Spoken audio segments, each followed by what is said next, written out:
Start. महोदय, पिछले कुछ वर्षों से पर्यावरण की सुरक्षा के बारे में एक उत्साहजनक जागरूकता देखने को मिल रही है। जैसे जैसे हम अपने विकास का खाका बनाने लगे हैं, वैसे वैसे यह बात अनुभव की जाने लगी है कि वह अपने बूते पर खड़ा रह सके और पर्यावरण की दृष्टि से भी उपयुक्त हो। अपने देश की जनता के प्रति हमारा यह दायित्व है कि हम अपनी प्राकृतिक संपदा की रक्षा करें अपने प्रयासों द्वारा, और यदि आवश्यक हो तो विदेशी टेक्नोलॉजियों का उपयोग करके हमें पर्यावरण के विनाश की समस्याओं को हल करने की चेष्टा करनी चाहिए। असल में तो मैं यहाँ बताना चाहूँगा कि भारत इस दिशा में पीछे नहीं है, क्योंकि उन्होंने अब तक जिन टेक्नोलॉजियों का प्रयोग किया है वे विनाशकारी रहीं और उन्हें तुरंत छोड़ देने की आवश्यकता है। वे भी नई टेक्नोलॉजियों की खोज कर रहे हैं, इसलिए हम उनसे बहुत पीछे नहीं हैं। कमोबेश हम उनके साथ साथ ही हैं।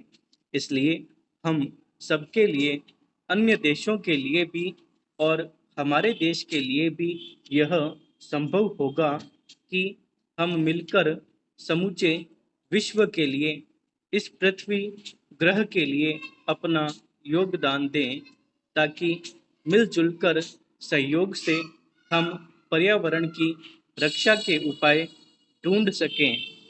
ब्राजील में 2 वर्ष पहले हुए विश्व पर्यावरण शिखर सम्मेलन में जिस कार्यसूची 21 को हमने स्वीकार किया था, वह इस बात का अच्छा उदाहरण है, और मुझे विश्वास है कि इस कार्यसूची के अनुसार काम किया जा रहा है। यद्यपि कोई भी काम बिना कठिनाइयों से भरा नहीं होता, विशेषकर जब इसे जटिल विश्व में एक जटिल स्थिति में लागू करना पड़े। परंतु मुझे विश्वास है कि स्थिति आशाजनक है, और यह आशा बढ़ती जा रही है। और जहाँ तक विश्व के पर्यावरण के भविष्य का सवाल है, वह पहले जैसा अंधकारमय नहीं है।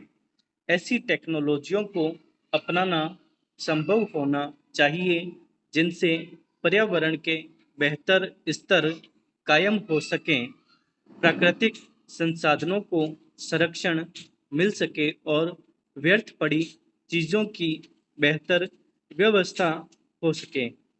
पहल करने के ऐसे कई उदाहरण मिलते हैं जिनसे पर्यावरण को होने वाले खतरे को रोका जा सकता है, और लागत की दृष्टि से भी वे प्रभावकारी सिद्ध हुए हैं।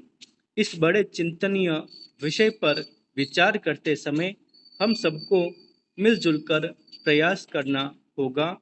हमारी सांस्कृतिक परंपरा विशेष रूप से प्रकृति और पर्यावरण के प्रति मैत्रीपूर्ण रही है, इसलिए हम अपने देशी ढंग से भी इस दिशा में बहुत कुछ कर सकते हैं। मैं जानता हूँ कि सुधारों का यह मार्ग फूलों की सेज नहीं है, विशेषकर इतने बड़े आकार के एक लोकतंत्री देश में। जिस देश ने भी इस दिशा में चेष्टा की है, यह उनके लिए बड़ा दुष्कर कार्य सिद्ध हुआ है। मुझे इसके बारे में कोई भ्रम नहीं है, और राजनीतिक दृष्टि से भी इस मार्ग का चुनाव करना एक कठिन कार्य था।